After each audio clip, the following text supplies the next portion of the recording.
ஆவடி அருகே கஞ்சா போதையில் இளைஞர்கள் பேயாட்டம். எங்கே போனது மனித நேயம்?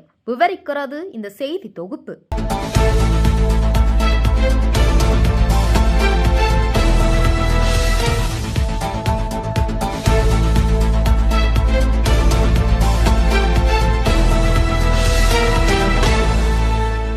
தலைநகர் சென்னையில் கல்லூரி மாணவர்கள் அரசு பேருந்துகளில் படிக்கட்டுகளில் தொங்கியபடியும் தங்களது கால்களை தரையில் தேய்த்தபடியும் செல்லும் காட்சிகள் சமூக வலைதளங்களில் அடிக்கடி பரவி வருகின்றன. ரயில்களில் ரூட் தள பிரச்சனையுடன் கல்லூரி மாணவர்கள் ஒருவருக்கொருவர் அடித்துக் கொள்வது, பட்டாக்கத்தியை பிளாட்பார்மில் தேய்த்து சக பயணிகளுக்கு அச்சுறுத்தல் விடுப்பது என சில கல்லூரி மாணவர்கள் ஈடுபடுகிறார்கள்.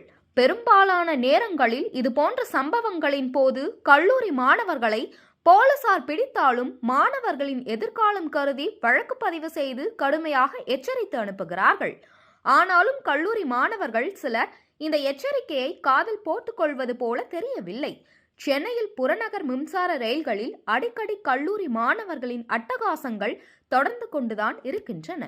அந்த வகையில் திருவள்ளூர் மாவட்டம் ஆவடி அடுத்த இந்து கல்லூரி ரயில் நிலையத்தில் சென்னையில் இருந்து அரக்கோணம் மார்க்கமாக செல்லும் நடைமேடையில் ரயிலுக்காக பயணிகள் காத்திருந்தனர். அப்போது கஞ்சா போதையில் 4 இளைஞர்கள் கையில் உருட்டுக்கட்டைகள், பிளாஸ்டிக் பைப் ஆகியவற்றை வைத்துக் கொண்டு தரையில் தட்டியும் அங்கு இருக்கும் இரும்பு கம்பிகளை அடித்தும் சென்றனர். பின்னர் நடைமேடையில் ரயிலுக்காக காத்திருக்கும் சில பயணிகளையும் கல்லூரி மாணவர்கள் கஞ்சா போதையில் தாக்கினர். இதனால் ரயில் நிலையத்தில் நடைமேடையில் நின்றிருந்த பயணிகள் அதிர்ச்சி அடைந்தனர்.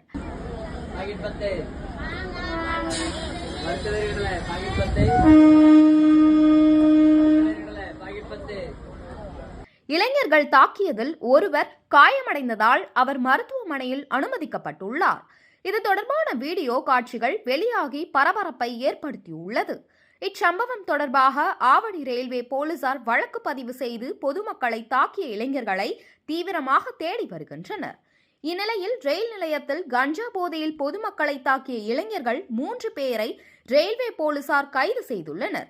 பின்னர் அவர்களிடம் போலீசார் விசாரணை நடத்தி வருகின்றனர். பயணிகளை நடுங்க வைக்கும் வகையில் மனித நேயத்தை மறைந்த கல் நெஞ்சம் கொண்ட கல்லூரி மாணவர்கள் மீது பாரபட்சம் காட்டாமல் கடும் நடவடிக்கை எடுக்க வேண்டும் என்று பயணிகள் கோரிக்கை விடுத்துள்ளனர்.